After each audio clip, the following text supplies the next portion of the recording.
Good morning મિત્રો. આજે આપણે ચેપ્ટરનો ઇમ્પોર્ટન્ટ ક્વેશ્ચન છે દ્વિઆણવીય કેન્દ્રાનુરાગી વિસ્થાપન પ્રક્રિયા એટલે કે SN2 ન્યુક્લિયોફિલિક સબસ્ટિટ્યુશન રિએક્શન 2 શું કામ એને કહે છે એ હમણાં આપણે થિયરી ભણશું એટલે ખબર પડી જશે. પણ એ પેલા કાલનું નાનકડું રિવિઝન જોયું તો આપણે શું જોયું હતું કાલના લેક્ચરની અંદર કેન્દ્રાનુરાગી વિસ્થાપન પ્રક્રિયા એટલે શું, એ કોને કહેવાય, તો એની અંદર ઋણ વીજભારિત એવા કેટલાક સંયોજનો કે જે પ્રક્રિયકની અંદરથી અવશિષ્ટ અણુને છૂટા પાડે છે અને એ જગ્યાએ આવા કેન્દ્રાનુરાગી પ્રક્રિયકો જોડાય છે. એના વિશેની આપણે કાલે વાત કરી હતી કે કયા કયા કેન્દ્રાનુરાગી પ્રક્રિયકો હોઈ શકે કે જેમની ઉપર ઋણ વીજભાર છે અથવા તો જેમની પાસે બાહ્યતમ કક્ષામાં વધારાના દાન કરવા માટે ઉપયોગી ઇલેક્ટ્રોન યુગ્મ છે. બરાબર, જેમ કે અહીંયા મેં H2O માં બતાવ્યું છે, એમોનિયામાં બતાવેલું છે. એમોનિયાની અંદર પ્રાથમિક, દ્વિતીયક અને તૃતીયક ત્રણે એમાઇનની અંદર ઉપર તમે જોઈ શકો છો કે વધારાના ઇલેક્ટ્રોન યુગ્મ હોય જ છે જેનું દાન કરવાનો ગુણ એની પાસે છે. તેથી તેઓ કેન્દ્રાનુરાગી પ્રક્રિયક છે. ઉપરાંત આપણે ઉભયદંતી કેન્દ્રાનુરાગી પ્રક્રિયક વિશેની વાત કરી હતી જેમાં સાયનાઇડ આ જ વસ્તુ ઉભયદંતી લિગેન્ડ તરીકે તમે સમજી ગયા હતા અને લિગેન્ડની અંદર સહવર્ગ સહસંયોજક બંધ બનાવવા માટે આના જેવા જ લુઈસ બેઝ સંયોજનોનો ઉપયોગ કરવાનો હોય છે. આ તમને લોકોને ખ્યાલ છે. એના વિશે આપણે સહવર્ગ સહસંયોજક બંધ ની રચનાઓ જયારે આપણે જોઈ હતી જુદી જુદી ચેપ્ટર નંબર 9 ની અંદર એના વિશે વાત કરી હતી. એટલે આ સાયનાઇડ અને નાઇટ્રો આના વિશેની પણ વાત થઈ ગઈ હતી. હજુ આની અંદર કયો છે SCN થાયોસાયનાઇડ અને આઇસોથાયોસાયનાઇડ, SCN અને NCS તમને લોકોને યાદ હશે. આપણે ટોટલ 3 લખ્યા હતા ચેપ્ટર નંબર 9 ના જે મારા વિડીયોઝ છે એની અંદર તમને જોવા મળશે લિગેન્ડના વર્ગીકરણની અંદર. બરાબર છે, તો અહીંયા આપણે બે જ એક્ઝામ્પલ આપ્યા છે, તમારી ટેક્સ્ટ બુકમાં બે જ આપ્યા છે, પણ તમે એક વધારાનું CSN અને NCS બરાબર છે. અહીંયા શું આવશે CSN અને અહીંયા શું આવશે NCS. આવું તમે કાં તો CNS આને તમે આમે લખી શકો CNS અને NCS. બરાબર છે, આ બંને જે છે એના એક્ઝામ્પલ થઈ શકે ખરી. બરાબર, હજુ ઉભયદંતીની અંદર કેમ કે દાન કરવા યોગ્ય જે પદાર્થ કાં તો પરમાણુઓ છે આની અંદર કેવા છે, બે આપેલા છે. કાર્બન પણ હોઈ શકે, નાઇટ્રોજન પણ હોઈ શકે. નામ પણ એના યોગ્ય જ બને છે. આમાં જો નાઇટ્રોજન હોય તો નાઇટ્રો અને ઓક્સિજન હોય તો નાઇટ્રાઇડ બને છે. બરાબર છે, તો આ જ રીતના આની અંદર નામ બની શકે. હવે જે આપણે શરૂઆત કરવાની છે આજના લેક્ચરની અંદર એ થિયરી વિશેની વાત કરીએ તો દ્વિઆણવીય કેન્દ્રાનુરાગી વિસ્થાપન પ્રક્રિયા જે છે એની અંદર શરૂઆતમાં આપણે ટોટલ મિત્રો 2 પ્રક્રિયકોને ઉપયોગમાં લેવાના છે. હવે 2 પ્રક્રિયકોથી આ પ્રક્રિયાની શરૂઆત થાય છે એટલા માટે અહીંયા પ્રક્રિયાનું નામ જે છે ને એમાં ઉપર 2 લખેલું છે ને અહીંયા દ્વિ વર્ડ લખ્યો છે. એનું કારણ પણ શું છે, આ જ છે કે ભાઈ દ્વિઆણવીયનું મિનિંગ શું કે ભાઈ પ્રક્રિયાની શરૂઆતમાં જે પણ પ્રક્રિયકો છે એની સંખ્યા ટોટલ 2 છે. બરાબર, જેના લીધે આપણે એને શું કહે છે દ્વિઆણવીય કેન્દ્રાનુરાગી વિસ્થાપન પ્રક્રિયા. બરાબર છે, તો જોઈએ પ્રક્રિયાને સીધા એક્ઝામ્પલ થી આપણે શરૂઆત કરીએ, ધેન આફ્ટર આપણે આની આગળ થિયરીની અંદર આગળ વધશું. બરાબર છે, તો જોઈએ રિએક્શન ફોર ધ એક્ઝામ્પલ. સીધું આપણે શરૂઆત કરીએ કે આપણી પાસે એક પેલા તો OH માઇનસ આયન છે. OH માઇનસ જેને આપણે શું કહેશું મિત્રો કેન્દ્રાનુરાગી પ્રક્રિયક. હમણાં જ આપણે નામ નિર્દેશક સાથે કરી નાખીએ. અને આપણી પાસે એક પ્રક્રિયક છે CH3Cl.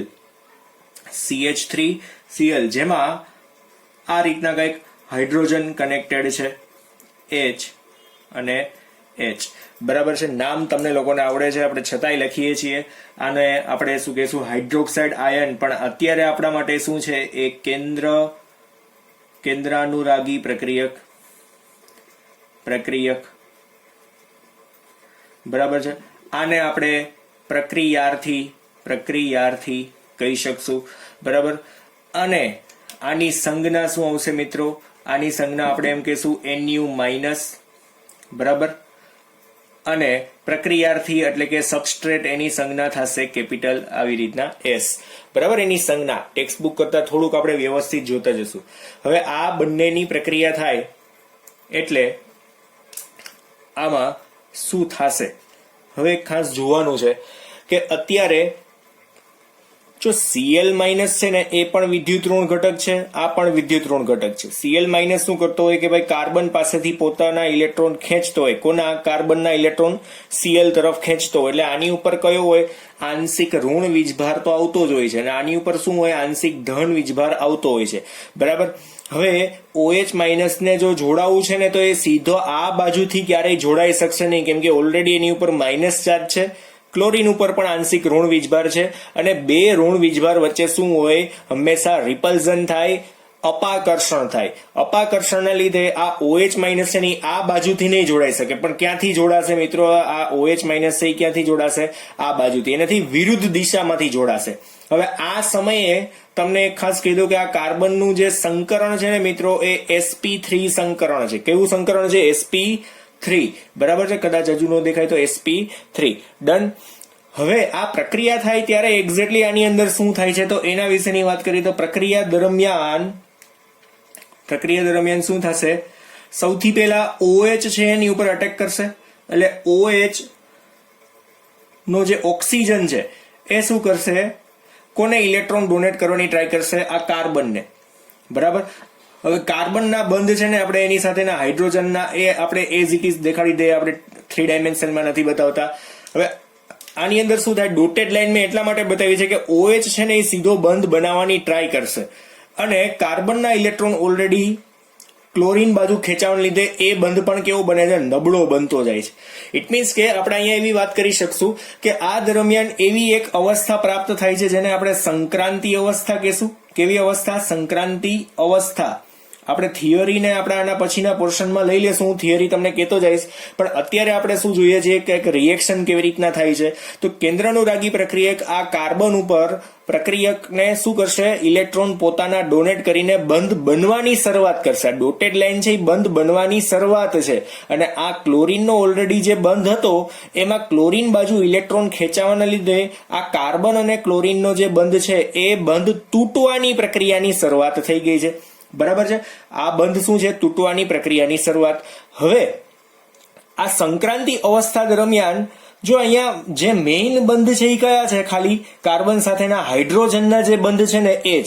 આ બંધારણ છે ને મિત્રો સમતલીય બંધારણ હોય છે. કેવું હશે? સમતલીય. તો સમતલીય બંધારણ હોય તો સમતલીય બંધારણની અંદર તમે લોકો આગળ ભણી ગયા છો કે એનું સંકરણ કેવું હોય. તો સમતલીય બંધારણની અંદર જે આ કાર્બનનો આપણે યુઝ કરીએ છીએ એ કાર્બનનું સંકરણ મિત્રો અહીંયા sp2 થઈ જાય. સમતલીય બંધારણમાં સંકરણ કેવું આવે? sp2.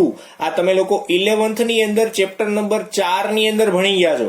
બરાબર છે કે કેવા બંધારણમાં સંકરણ કેવું હોઈ શકે. જો એક કાર્બન છે 3 હાઇડ્રોજન સાથે જ કનેક્ટેડ છે, બંધારણ સમતલીય ત્રિકોણ પ્રકારનું છે, તો એનું સંકરણ શું થાય? sp2. ઇટ મીન્સ કે સંક્રાંતિ અવસ્થા દરમિયાન કાર્બનની સાથે જોડાયેલા 3 હાઇડ્રોજન છે એ એક જ સમતલમાં ગોઠવાય છે. પહેલા શું હોય? સમચતુષ્ફલકીય રીતે હોય છે, પછી શું થાય? એક જ સમતલમાં હોય છે. અને આ સંક્રાંતિ અવસ્થામાં બીજી એક ખાસ વાત કે કાર્બન છે ને ટોટલ 5 બંધથી જોડાયેલું છે, જેના લીધે આ બંધારણ છે ને મિત્રો એ અસ્થાયી છે. અસ્થાયી બંધારણ. બરાબર. 2 ડેશ કર્યા છે બંધારણ માટેના. અસ્થાયી બંધારણ છે. તો પછી શું થાય? જેમ જેમ પ્રક્રિયા આગળ વધશે, જેમ પ્રક્રિયા આગળ વધશે એમ શું થશે? તો આપણે અહીંયા પ્રક્રિયાની નિપજ સીધી લખી જ નાખીએ એક સાથે. એમ શું થશે? જે પ્રક્રિયકની અંદર વિન્યાસ હતો એનાથી વિરુદ્ધ વિન્યાસ ધરાવતી નિપજ, એટલે કે ક્લોરીન છૂટો પડી જાય, એ જમણી બાજુ છૂટો પડી ગયો, પણ ડાબી બાજુથી જોડાયેલો જે હાઇડ્રોજન છે એ આ બાજુ રહેશે. ઇટ મીન્સ કે આ હાઇડ્રોજન જેટલા OH છે એ આ બાજુથી જોડાશે, હાઇડ્રોજન બધા કઈ બાજુ જતા રહેશે? પેલી બાજુ. એટલે કે આખી આમ વિરુદ્ધ દિશાની અંદર કનેક્ટ થશે. એટલે આપણે અહીંયા શું કરશું? કાર્બનની સાથે જો બધા હાઇડ્રોજન તો ડ્રો કરીએ છીએ, હાઇડ્રોજન, પણ OH કઈ બાજુથી જોઈન્ટ થયો? હવે કઈ બાજુથી જોઈન્ટ થશે? એનાથી વિરુદ્ધ દિશામાં. અહીંયા જો ક્લોરીન જમણી બાજુ હતો, આ બાજુ અહીંયા કોણ આવશે? હવે OH ડાબી બાજુ આવે છે. બરાબર. વત્તા કોણ છૂટું પડે છે? તો કે ભાઈ Cl માઇનસ. Cl માઇનસ ને આપણે શું કહેવાય મિત્રો? અહીંયા અવશિષ્ટ પરમાણુ, તો અવશિષ્ટ આયન. બરાબર. એને કેન્દ્રાનુરાગી પ્રક્રિયકનો દરજ્જો આપી શકાય, પણ અત્યારે આપણે શું કહેશું? અવશિષ્ટ, કેમ કે એ છૂટું પડ્યું છે. બરાબર છે.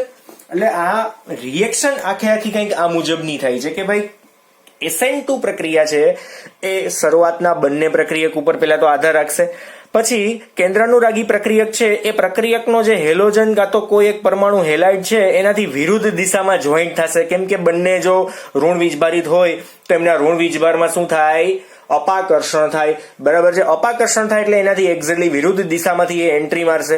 કેમ? સિમ્પલ છે ને કે સમજી લો કે કોઈ એક ઘરમાં ચોરી કરવી છે તો ઘરની આગળ કૂતરો હોય દરવાજા આગળ, તો તમે ત્યાંથી નહીં જાઓ કેમ કે એ તમારે ઘર્ષણ થશે, તો શું કરશો ભાઈ? પાછળના દરવાજાથી જાઓ છો. એના જેવી વાત થયા. બરાબર છે? આ બાજુથી ભેગું થાય એમ નથી તો આ બાજુથી જવાનું છે. હવે અહીંયા બંધ બનવાની પ્રક્રિયા ચાલુ થાય છે અને અહીંયા શું થાય? પ્રક્રિયા આગળ વધે એમ બંધ તૂટવાની શરૂઆત થાય છે. પણ એક અવસ્થા એવી આવે છે કે જ્યારે આ 5 બંધ એની સાથે જોડાયેલા છે, જેને આપણે સંક્રાંતિ અવસ્થા કહીએ, અને બંધારણ કેવું બને છે મિત્રો? અહીંયા સમતલીય બંધારણ.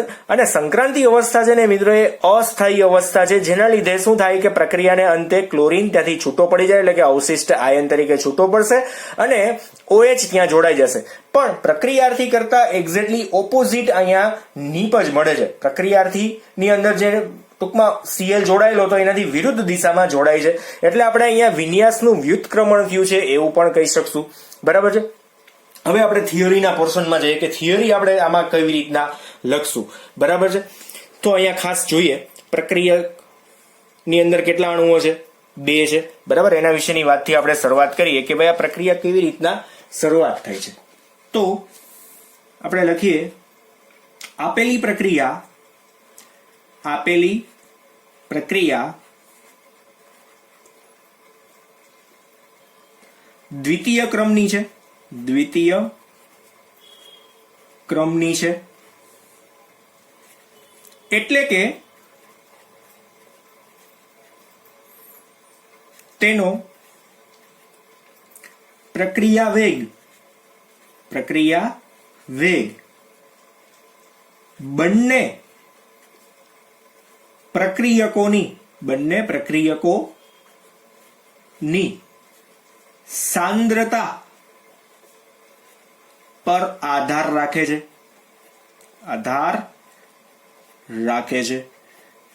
બરાબર? બંને પ્રક્રિયકની સાંદ્રતા પર આધાર રાખે છે. એટલે કે તેથી આપણે એવું લખી શકશું પ્રક્રિયા વેગ બરાબર કાં તો આપણે પ્રપોઝલ ટુ કરીએ અત્યારે શું આવશે? પહેલો પ્રક્રિયક કોણ હતો? Nu minus. બરાબર? અને બીજો કોણ છે એમાં? સબસ્ટ્રેટ. બંનેની સાંદ્રતા ઉપર આધાર રાખે એટલે આપણે શું કહીએ છીએ કે 2. એનો જવાબ કેટલો આવે? 2. તમે ચેપ્ટર નંબર 4 રાસાયણિક ગતિકી ભણી ગયા છો ને, તો 1 + 1 = 2. એટલે આપણે શું કહીએ છીએ મિત્રો? અહીંયા દ્વિતીય ક્રમની પ્રક્રિયા છે. આને તમે આ રીતના પણ બતાવી શકો, તમને લોકોને ખ્યાલ જ છે કે Nu માઇનસ અને S. બરાબર? પછી 1 નથી લખતા અત્યારે કેમ કે આને આ રીતના આપણે લખી શકીએ એમ બતાવવાની ટ્રાય કરું છું. એટલે અહીંયા આપણે એટલું તો સમજી ગયા કે દ્વિતીય ક્રમની છે. બરાબર છે? આટલી ખબર પડી. હવે આની અંદર આપણે થિયરીની અંદર ખાસ જોઈએ તો સૌથી પહેલો પોઈન્ટ આપણે આમાં કહીએ ને કે આ પ્રક્રિયા ફક્ત એક જ તબક્કામાં મધ્યસ્થી નિપજ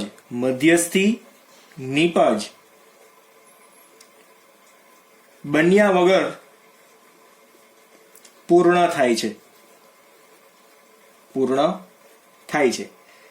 જેમાં આપણે વધારાનું શું ઉમેરી શકશું? જેમાં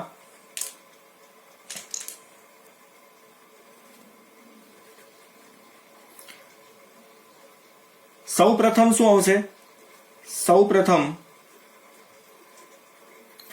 આલ્કાઇલ હેલાઇડ સાથે કેન્દ્રાનુરાગી પ્રક્રિયા કરે છે. સૌપ્રથમ શું હતું? આલ્કાઇલ હેલાઇડ એટલે CH3Cl સાથે આપણે પ્રક્રિયા કરાવી હતી. તો આપણે એમ કહીશું સૌપ્રથમ કેન્દ્રાનુરાગી પ્રક્રિયક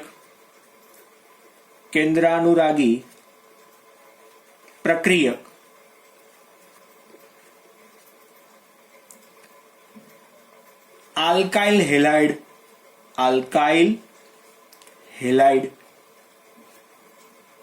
સાથે પ્રક્રિયા કરી કાર્બન હેલાઇડ બંધને શું કરે છે? બંધને તોડે છે.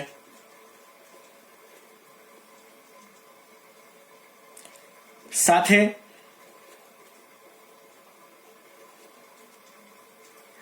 NU માઇનસ એટલે કે આપણે સીધે સીધું લખતા જાય, કેન્દ્ર અનુરાગી પ્રક્રિયક લાંબુ નો લખું ને એટલા માટે, સાથે કેન્દ્ર અનુરાગી પ્રક્રિયક વચ્ચે નવો બંધ બનાવે છે. બરાબર, અહીંયા બંધ તોડે છે અને પાછો કેન્દ્ર અનુરાગી પ્રક્રિયક સાથે કાર્બન છે એ હેલાઇડ સાથે, અહીં લખ્યું છે કાર્બન હેલાઇડ બંધને તોડે છે. કાર્બન હેલાઇડ વચ્ચેનો જે બંધ છે ને એમની વચ્ચે શું થાય? બ્રેક થાય છે, પછી નવો બંધ બને છે.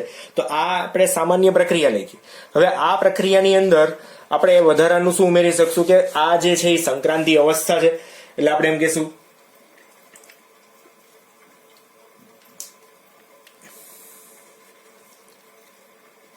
આ દરમિયાન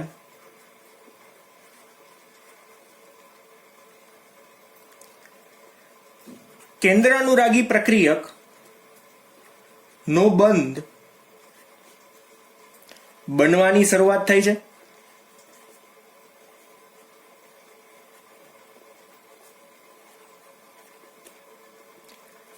અને હેલાઇડનો બંધ તૂટવાની શરૂઆત થઈ છે.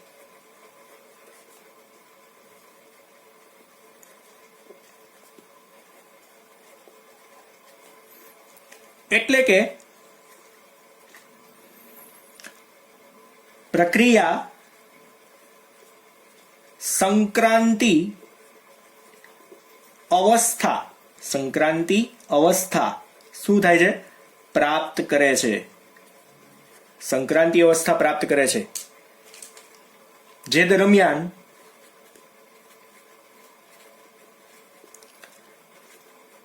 કાર્બન પરમાણુ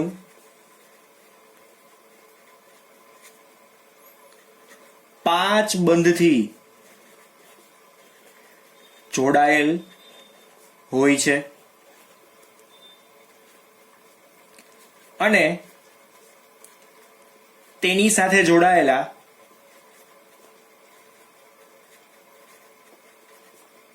ત્રણ H પરમાણુ એક જ સમતલમાં હોય છે, એક જ સમતલમાં ગોઠવાયેલા હોય છે. બરાબર, આટલી તો વાત ખબર પડી ગઈ. બાકીનું મેં તમને રિએક્શનમાં એક સાથે કીધું જ છે કે એનું સંકરણ શું થાય છે? sp2 બની જાય છે. એટલે આપણે અહીંયા સાઈડમાં કૌંસમાં જ લખી નાખીએ, સંકરણ શું બની જાય? sp2 બને છે. શેમાંથી? sp3 માંથી. બરાબર છે. હવે આગળ લખશું તો આમાં શું આવશે? જેમ જેમ પ્રક્રિયા આગળ વધે, હવે જેમ પ્રક્રિયા આગળ વધે તેમ શું થશે? અવશિષ્ટ સમૂહ શું થાય છે? દૂર થાય છે. એટલે કે ક્લોરીન છે તો એ દૂર થાય છે. બરાબર, દૂર થાય છે. આ પ્રક્રમને, સમગ્ર પ્રક્રિયાને વિન્યાસનું શું કહેશું? વિન્યાસનું વ્યુત્ક્રમણ કહે છે. વિન્યાસનું વ્યુત્ક્રમણ એટલે શું મિત્રો? અહીંયા શું થશે કે પ્રક્રિયક કરતા શું થાય? પ્રક્રિયક કરતા વિરુદ્ધ દિશાની અંદર આપણને નીપજ મળે છે. એટલે પ્રક્રિયકની અંદર જે પરમાણુ હતો એ દૂર થયો, એનાથી વિરુદ્ધ દિશાની અંદર બીજો કોઈ એક પરમાણુ જોડાતો હોય તો એને આપણે શું કહી શકીએ? વિન્યાસનું વ્યુત્ક્રમણ. એકબીજાના પ્રતિબિંબ ટૂંકમાં મળતા હોય એવું આપણને લાગે. કેમ પ્રતિબિંબ મળતા હોય એવું શું કામ લાગે? દાખલા તરીકે અહીંયા આપણે જે ક્રોસ જેની અંદર સાથે સાથે લખી નાખીએ કે દાખલા તરીકે આપણી પાસે કાર્બન સાથે તમે જ હમણાં જોવો છો કે અહીં ક્લોરીન હતો, અહીંયા હાઇડ્રોજન હતો, બરાબર છે, અહીંયા હાઇડ્રોજન છે ને અહીંયા હાઇડ્રોજન છે. હવે વિન્યાસનું વ્યુત્ક્રમણનો મિનિંગ શું? એક પ્રકારનું પ્રતિબિંબી સમઘટક મેળવો કે હવે અહીંયા પ્રક્રિયા OH સાથે થઈને તો ક્લોરીન નીકળી ગયો અને અહીંયા આપણી પાસે કોણ વધ્યો? હાઇડ્રોજન, હાઇડ્રોજન અને હાઇડ્રોજન, બરાબર છે. તો અહીંયા આપણે એમ લખશું કે Cl- છૂટો પડી ગયો અને અહીંયા કોણ હતો? OH- હતો, બરાબર છે. આ રીતનું ટૂંકમાં નીપજ બને છે. તો અહીંયા તમે જોઈ શકો છો કે આ જે ભાગ હતો એનાથી વિરુદ્ધ દિશાની અંદર, એટલે કે જમણી બાજુના બદલે ડાબી બાજુ OH જોઈન્ટ થયો છે. તો આને આપણે શું કહી શકીએ? વિન્યાસનું વ્યુત્ક્રમણ.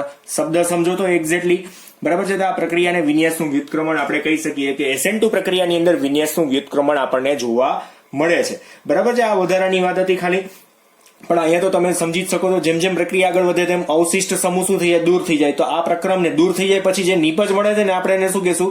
કે નીપજની અંદર વિન્યાસનું વ્યુત્ક્રમણ આપણને જોવા મળે છે, બરાબર છે. હવે આની અંદર વધારાની એક જાણવા જેવી બાબત કે આલ્કાઇલ સમૂહ જે SN2 પ્રક્રિયા આપે છે તેમાં કેવી રીતના પ્રક્રિયાનો વેગ આવે છે. હવે પ્રક્રિયાના વેગ વિશેની વાત કે ભાઈ આ SN2 પ્રક્રિયાના વેગ વિશેની વાત કરીએ તો કોણ વધારે પ્રક્રિયાની અંદર ઝડપ ટૂંકમાં આપી શકશે?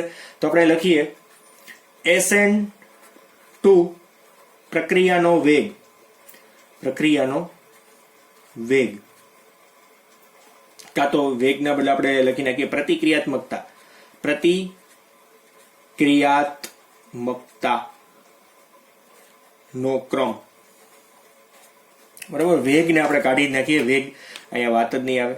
વેગ તો આપણે આગળ કહી જ દીધો, દ્વિતીય ક્રમની પ્રક્રિયાનો વેગ બંને પ્રક્રિયકોની સાંદ્રતા ઉપર આધાર રાખે છે. તો SN2 પ્રક્રિયાની પ્રતિક્રિયાત્મકતાનો ક્રમ શું છે? તો આની અંદર સાદી વાત કરીએ તો સરળ આલ્કાઇલ હેલાઇડ સાદા આલ્કાઇલ હેલાઇડ એટલે કે કોણ? CH3Cl સૌથી, એટલે CH3X કયો તો હાલે, સૌથી વધુ ઝડપથી SN2 પ્રક્રિયા આપે છે. સૌથી વધુ ઝડપથી. એનું કારણ શું છે? તો એ લખીએ કારણ કે તેમાં માત્ર 3 નાના H પરમાણુઓ હોય છે,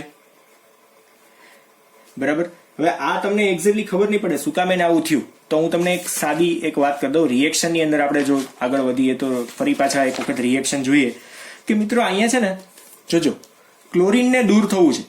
ક્લોરીન આના ઇલેક્ટ્રોન લઈ જાય છે અને Cl- તરીકે છૂટો પડી જાય છે.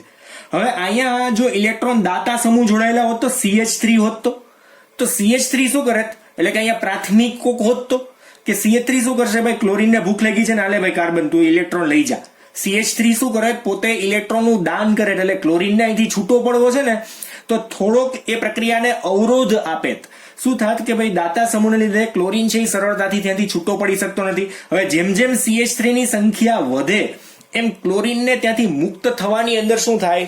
ફટોફટ ટૂંકમાં મુક્ત થઈ શકશે નહીં, બરાબર ને. અહીંયા કેવી પ્રક્રિયા છે? OH- એની સાથે જોડાયેલો જ છે, બરાબર છે. એટલે આની સાથેની પ્રક્રિયા થાય એની અંદર આ ધીમે ધીમે ક્લોરીન ત્યાંથી છૂટો પડે. હવે કોઈ જ અહીંયા જો CH3 ન હોય તો ફટોફટ ક્લોરીન ત્યાંથી છૂટો પડી શકે. બાકી શું થાય? ઇલેક્ટ્રોન દાતા સમૂહના લીધે ક્લોરીન છૂટો પડવામાં વાર લાગશે. અને પ્રશ્ન ત્યાં છે કે OH- ઓલરેડી હાજર છે. બાકી SN1 પ્રક્રિયા જોશું ને ત્યારે આપણે એમ જ કહીશું કે તૃતીયક સાથે ઝડપથી થાય. અહીંયા ખાલી CH3Cl સાથે સૌથી ઝડપથી થાય, કેમ કે આપણે OH- જોઈન કરીએ ત્યારે અહીંયા કોઈ દાતા સમૂહ હોવો જોઈએ નહીં. તો જ આ બંધ બનવાની પ્રક્રિયા અને આ બંધ તૂટવાની પ્રક્રિયા એક સાથે થાય, અને તો જ એક સાથે થાય તો સંક્રાંતિ અવસ્થા મળે. બાકી તો શું થાય? અહીંયાના લીધે ક્લોરીન ફટાફટ નીકળી જાય તો OH ને ગમે એ બાજુથી જોઈન કરી શકાય. જો તૃતીયક હોય ને તો ક્લોરીન ફટોફટ ભાગી જાય અને શું થાય? ફટાફટ શું બની જાય? અહીંયા કોઈ પણ દિશામાં OH જોઈન્ટ થઈ શકે. જો કે એ SN1 પ્રક્રિયા છે, હમણાં જોવાના જ છીએ. એટલે આપણે અહીંયા અત્યારે એ જોઈએ છે કે સંક્રાંતિ અવસ્થા જો પ્રાપ્ત કરાવી હોય તો બંનેની પ્રક્રિયા એક સાથે કરવી હોય, બંનેની ટૂંકમાં ક્ષમતા એક જ સરખી હોવી જોઈએ. જેના માટે કોણ જવાબદાર રહેશે? અહીંયા સાદો CH3Cl, તો એની સાથે પ્રક્રિયા એવી રીતના થઈ શકે. પણ જેમ કાર્બનની સંખ્યા આવે એમ ફટોફટ ક્લોરીન છૂટો પડી જાય. તો ફટાફટ ક્લોરીન છૂટો પડે તો OH પાસે બે ઓપ્શન થવા માંડે. બરાબર, કોઈ પણ દિશામાંથી જોઈન્ટ થઈ શકે. એટલે SN2 પ્રક્રિયાની અંદર તો એક જ દિશામાંથી જોઈન્ટ થઈ શકે છે. આ એક ખાસ જાણવા જેવું છે. SN2 પ્રક્રિયામાં એનાથી વિરુદ્ધ દિશામાં જોઈન્ટ થઈ શકે છે. એટલે આપણે અહીંયા હજુ આગળ વધીએ કારણની અંદર. એની સાપેક્ષમાં જો તૃતીયક આલ્કાઇલ હેલાઇડ સૌથી ઓછા પ્રતિક્રિયાત્મક હોય છે.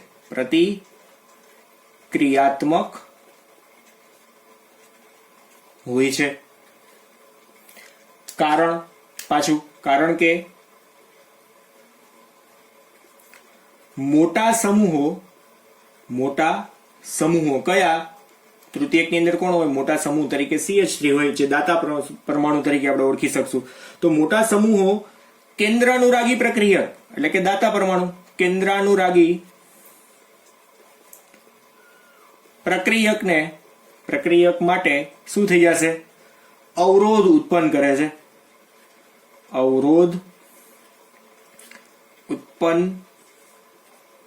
કરે છે. બરાબર, આ પ્રશ્ન છે. તો અવરોધ ઉત્પન્ન કરેનો મિનિંગ શું? કે અહીંયા OH- ને જોઈન્ટ થવું છે તો એને એમ કહી દે કે ભાઈ અમે અમારું કામ કરી લઈ, ક્લોરીનને છૂટો પાડી દઈને પછી OH ને આવવા દો. એક સાથે OH ને અહીંયા આવવા દેવાનો નથી. તો આપણે પ્રક્રિયકમાં તબક્કાની અંદર આપણે પ્રક્રિયા થઈ છે એવું કહીએ છીએ અને OH- ને વાપરવો છે. તો અહીંયા જો તૃતીયક જો તમે હેલાઇડ લઈ નાખો તો પ્રશ્ન શું થાય કે તૃતીયક હેલાઇડ ઓલરેડી ક્લોરીનને છૂટો કરી નાખે સૌથી પહેલા. ઇટ મીન્સ એક તબક્કો તો ત્યાં ગયા પતી જાય. બરાબર, અને પછી બીજા તબક્કામાં OH- ને આવવા દે જો તૃતીયક લઈએ તો. પણ પ્રાથમિકમાં શું થાય કે એ OH ને આવવા દેશે એટલે કે આપણે બંને પ્રક્રિયક ઉપર પ્રક્રિયાનો આધાર છે એટલે જ આપણે SN2 કહીએ. SN2 માં શું છે? પ્રક્રિયકનો આધાર, ટૂંકમાં પ્રક્રિયાનો આધાર બંને પ્રક્રિયક ઉપર છે. બંનેને વાપરવા હોય તો અહીંયા પ્રાથમિક કરતા પણ ઓલો સાદો આલ્કાઇલ હેલાઇડ લેવો પડશે. તો એમાં સૌથી વધારે સ્પીડમાં પ્રક્રિયા થશે. જેમ જેમ આલ્કાઇલ સમૂહની સંખ્યા વધશે એમ પ્રક્રિયાનો વેગ ઘટશે. પ્રક્રિયાની પ્રતિક્રિયાત્મકતાનું પ્રમાણ જે છે એ કેવું થતું જશે? ઘટતું જશે. ઇટ મીન્સ કે આપણે ફાઇનલી જો અહીંયા હું એમ લખું કે પ્રતિક્રિયાત્મકતાનો ક્રમ આપણે લખી નાખીએ. પ્રતિક્રિયાત્મકતાનો ક્રમ એ એક્ઝામ્પલમાં શું લખશું? તો દાખલા તરીકે સૌથી પહેલા આપણે એમ લખીએ છીએ કાર્બન સાથે જે 3 બંધ છે એની અંદર 3 કોણ છે? સમજી લો કે હાઇડ્રોજન જ છે. 3 કોણ છે? હાઇડ્રોજન છે. આના કરતા ધીમી પ્રક્રિયા ક્યાં થશે? તો એકની અંદર આ હાઇડ્રોજન જ છે પણ એક જગ્યાએ કોણ આવી જાય છે? આલ્કાઇલ સમૂહ આવી જાય છે. એટલે કે આપણે અહીંયા CH3 જોઈન્ટ થઈ ગયો દાખલા તરીકે. તો આમાં પ્રક્રિયા ધીમી પડવા મળશે. કેમ કે ફટાફટ શું કરશે? પ્રથમ તબક્કામાં શું કરશે? X ને દૂર કરવાની પ્રક્રિયા કરશે, પછી OH ને આવવા દેશે. એટલે બીજા સ્ટેપમાં પ્રક્રિયા આવી જાય. જો CH3 આવે એટલે સ્ટેપ 2 થવા માંડે. બરાબર છે. ત્યાર પછી જોઈએ ત્રીજી બાજુ આની અંદર શું હશે? કાર્બન સાથે જોડાયેલા પરમાણુની સંખ્યામાં હજુ વધારો કરીએ એટલે કે અહીંયા કોણ આવશે મિત્રો? CH3 અને અહીંયા પણ કોણ આવશે? CH3. બે દાતા પરમાણુ થઈ ગયા. તો હેલોજન છે એ ફટાફટ દૂર થશે. અને લાસ્ટ વન ની અંદર 3 દાતા પરમાણુ થઈ ગયા હેલોજન સાથે. બરાબર છે. તો આ પ્રક્રિયા સૌથી ધીમી થશે. એટલે કે SN2 પ્રક્રિયા જો તમારે કરવી છે તો સૌથી ધીમી પ્રક્રિયા કઈ બની જશે? આપણે આ જો ગ્રેટર ધેન લખવાના બદલે અહીંયા શું આવશે? લેસ ધેન આવશે. સૌથી સ્પીડમાં પ્રક્રિયા કોણ કરશે? આ કરશે. એટલે આપણે લેસ ધેન કરવાનું જે ભૂલાઈ ગયું છે ખાસ ધ્યાન આપજો. આપણે એને ઇરેઝ કરી નાખીએ છીએ. આ રીતના આવશે. બરાબર છે. એટલે અહીંયા ક્રમ લખીએ ને તો સાદા RX, પછી આમાં આવશે પ્રાથમિક, પછી આવશે દ્વિતીયક અને દ્વિતીયક કરતા ધીમી કોની આવશે? તૃતીયકની પ્રક્રિયા આવશે. બરાબર છે. આ રીતના આપણે આમાં કહી શકીએ. ડન. સમજાય છે એક્ઝેક્ટલી આ પ્રક્રિયા? હવે SN2 પ્રક્રિયા ઓલ ધ ટોપિક આની અંદરનો જેટલો પણ ભાગ હતો એ આપણે આમાં બધો ડિસ્કસ કર્યો છે. ફરી પાછું આપણે ડિસ્કશન કરશું કાલના લેક્ચરની અંદર. આપણે SN1 પ્રક્રિયા ભણીએ ત્યારે ફરી પાછું નાનકડું રિવિઝન તો કરવાના જ છીએ, પણ અત્યારે ફરી પાછું એક વખત ફાઇનલાઇઝ કહી દઉં, ફાઇનલી તમને કહી દઉં કે SN2 પ્રક્રિયા છે એ બંને પ્રક્રિયકો ઉપર આધાર રાખે છે. એટલે મેં અહીં શરૂઆતમાં જ લખ્યું છે કે CH3Cl અને OH- ની પ્રક્રિયા કરતા આપણને આવું મળે છે અને એક જ તબક્કામાં પ્રક્રિયા થાય છે. તમે આને તબક્કો નો કહેતા કે 2 સ્ટેપની રિએક્શન એવું પણ ન સમજતા. આ એક જ સ્ટેપમાં છે. દાખલા તરીકે કોઈ એક માણસ દોડતો જતો હોય અને તમે એનો ફોટો પાડી લ્યો તો શું થાય કે એક હાથ આગળ હોય, એક હાથ પાછળ હોય ને આપણને તમને દોડવાની કન્ડિશન સીધી તમને ફોટોમાં જોવા મળે. સેમ એઝ આ એક એવો સ્નેપ પાડેલો છે એમ સમજી લ્યો કે પ્રક્રિયા થાય છે દરમિયાન એક ફોટો એવો પાડેલો છે કે જેમાં OH બંધ બનવાની પ્રક્રિયા કરે છે અને Cl બંધ તૂટવાની પ્રક્રિયા કરે છે. જ્યારે કાર્બન છે એ 5 બંધથી જોડાયેલો છે. એમાં હાઇડ્રોજન છે એ સમતલીય બંધારણ ધરાવે છે, જેથી કાર્બનનું સંકરણ sp2 છે. કેમ કે આ બંધ તો પરફેક્ટ કહેવાય નહીં, બરાબર છે. આ બંધારણ અવસ્થા છે જે છે એ અસ્થાયી છે, જેના લીધે આગળ પ્રક્રિયા વધશે એટલે ક્લોરીન ત્યાંથી છૂટો પડી જાય. અને શરૂઆતમાં બંને પ્રક્રિયકનો આપણે ઉપયોગ કરવાનો છે. પણ જેમ જેમ મિત્રો અહીંયા CH3 આવતા જાય ને એમ શું થાય કે OH ની જરૂર વગર ક્લોરીન બંધ તોડી નાખશે. OH અહીંયા આવે ને તો ક્લોરીન બંધ તોડે, પણ આમાં શું થાય કે જેમ જેમ તમે CH3 ઉમેરતા જાઓ ને એમ ક્લોરીન ફટાફટ બંધ તોડી નાખે. જો ક્લોરીન ફટાફટ બંધ તોડી નાખે તો એક તબક્કો પતી જાય અને બીજો તબક્કાની અંદર તમે OH ને એડ કરી શકો. અહીંયા શું છે, માત્ર ને માત્ર એક જ તબક્કાની અંદર પ્રક્રિયા પૂર્ણ કરવાની છે. એટલે આપણે આમનામ જ લખી નાખશું તબક્કો 1 અને પ્રક્રિયા કમ્પ્લીટ. ઓલામાં શું હશે, તબક્કો 1 અને તબક્કો 2 SN1 પ્રક્રિયા ભણશું ને તમને સીધી ખબર પડશે કે જેમ દાતા સમૂહની સંખ્યા વધે એમ ફટાફટ Cl- ત્યાંથી છૂટો પડી જાય. Cl- છૂટો પડે એટલે OH પાસે 2 ઓપ્શન કે અહીંયાથી એ જોઈન્ટ થાય ને અહીંથી જોઈન્ટ થાય. અત્યારે શું છે કે ક્લોરીન જુદો નથી થઈ શકતો, એટલા માટે OH ને શું કરવું પડ્યું, આમ બીજી બાજુથી આવવું પડ્યું. આ તો એના જેવી વાત થઈ કે કોઈ કારણોસર તમે ચોરી કરવા ગયા છો, ભૂલે ચૂકે, આપણે આમ જસ્ટ ફોર એક્ઝામ્પલ તમે સમજી શકો એટલા માટે, બરાબર. મકાનની આગળ કૂતરો છે પણ એની સાંકળ કોઈ કારણોસર તૂટી ગઈ તો તમારી પાસે 2 ઓપ્શન થઈ ગયા ને કે તમે ભાઈ મકાનના મેઇન ગેટથી પણ જઈ શકશો અને પાછળના ગેટથી પણ જઈ શકશો. 2 વસ્તુ અલગ થઈ ગઈ. પછી પરિસ્થિતિ જુદી જુદી હોય. તોડવા માટેની, તાળું તોડવાની વાત આપણે અહીં નથી કરતા, પણ જવા માટેના રસ્તા આપણી પાસે 2 થઈ ગયા. જો કોઈ કારણોસર ત્યાંથી કૂતરો જતો રહે તો આગળથી, બરાબર છે. સેમ એઝ એવું થયું અહીંયા કે ભાઈ અહીંયા જો CH3 ની સંખ્યા વધે તો ક્લોરીન ફટાફટ ત્યાંથી છૂટો પડશે તો OH પાસે 2 જગ્યા વધી જાય છે. તો OH છે બીજા તબક્કાની અંદર આની સાથે જોડાઈ શકે ને આપણે અહીંયા એક જ તબક્કામાં પૂર્ણ કરવી છે, બરાબર છે. એટલે SN2 પ્રક્રિયા માત્ર ને માત્ર એક જ તબક્કામાં કરવાની છે. તો એક જ તબક્કાની અંદર પ્રક્રિયાનો સૌથી વધારે પ્રતિક્રિયાત્મકતા કયામાં આવશે, CH3Cl માં આવશે. પછી જેમ જેમ હેલોજન દાતા પરમાણુ એટલે કે CH3 ની સંખ્યા જેમ જેમ વધતી જશે એમ શું થશે, પ્રક્રિયા ધીમી બનતી જશે, બરાબર છે. એટલે અહીંયા જેમ જેમ CH3 ની સંખ્યા વધી એમ પ્રક્રિયા કેવી થતી જાય, ધીમે ધીમે પડતી જશે.